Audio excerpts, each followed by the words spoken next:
উনি আমাকে বলে যে গাঁজা কি এভাবে ঢলে নাকি এভাবে ঢলে। এই পদক্ষেপ না করলে পরীক্ষা বাতিল করে দেব আমরা। আমাদের তো ছিল না, আমরা ছাত্র দল। শহীদ জিয়া অমর হোক, বাংলাদেশ জিন্দাবাদ।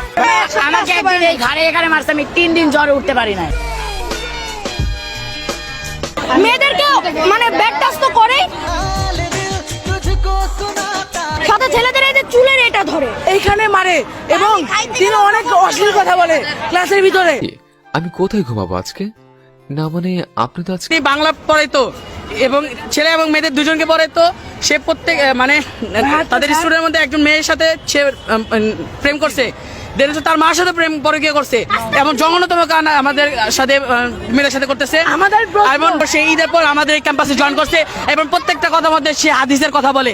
সে কোনোদিনও প্রত্যেকটা মেয়ে বলছে কোনোদিন হাদিসের কথা বলে না, কিন্তু আজকে সে এখানে সে হাদিসের কথা বলছে। আচ্ছা, এই পদত্যাগ যদি উনি না করে তাহলে কি করবে?